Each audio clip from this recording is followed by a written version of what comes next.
इस कार्यक्रम को संचालित किया, इसको ऑर्गेनाइज किया। मैं इसके लिए आपका बहुत-बहुत धन्यवाद देता हूँ आपको। आप लोगों ने मेरे को मौका दिया, मैं इसके लिए भी आपको बहुत-बहुत धन्यवाद देता हूँ।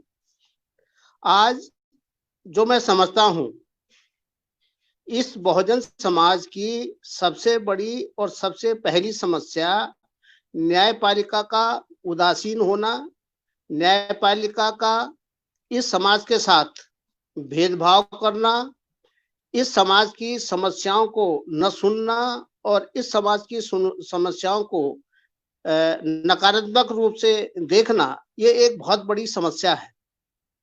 अगर हमें लोकतंत्र बचाना है, तो जब तक हमारी न्यायपालिका स्वतंत्र और निष्पक्ष नहीं होगी, तब तक हम लोकतंत्र को नहीं बचा सकते, अपने अधिकारों को नहीं बचा सकते।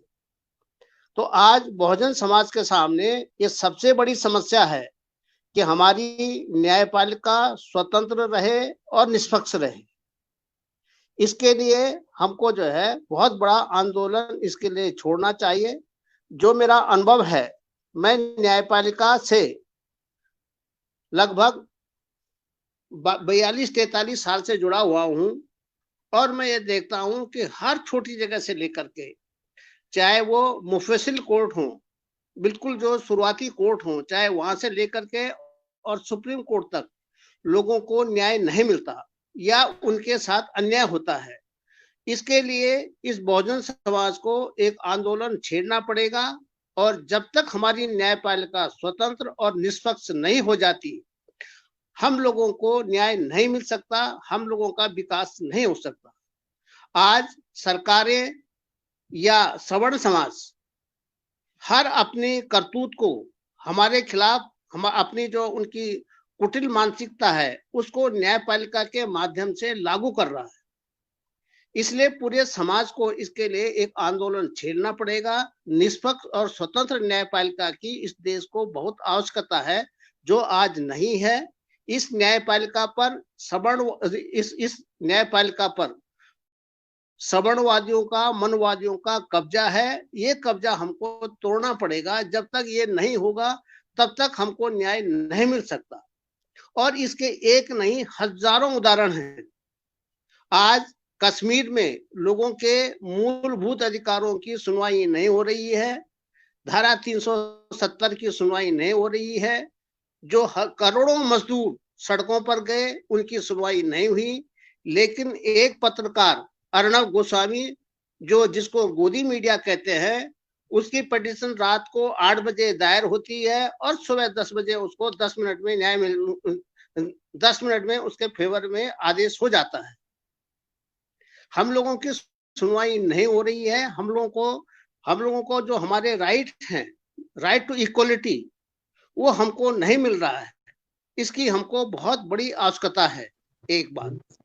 दूसरी बात, हम लोगों को जो बहुजन समाज है, उनको इस्टेब्लिश करना पड़ेगा कि हम हिंदू नहीं हैं। हम जो है बाबा साहब के बताए हुए रास्ते पर हमको चलना चाहिए। हमको अपनी एक अलग पहचान देनी चाहिए। जिस दिन हमारी अलग पहचान हो जाएगी, उस दिन हमारे साथ ये जो भेदभाव है, ये काफी हद तक कम हो जाएगा। ये दो बहुत महत्वपूर्ण विषय हैं।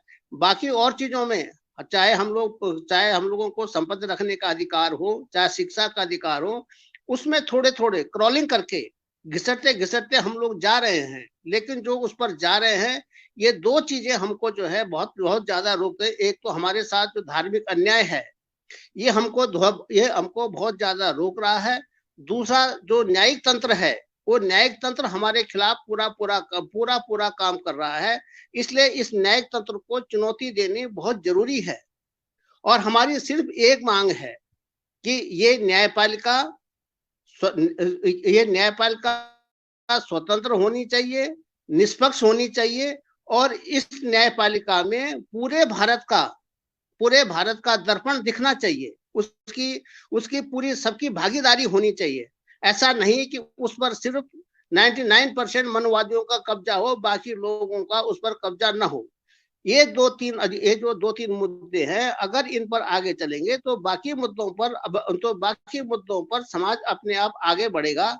मैं इस समय यही कहना चाहता हूँ। जय हिंद, जय भीम, जय भारत,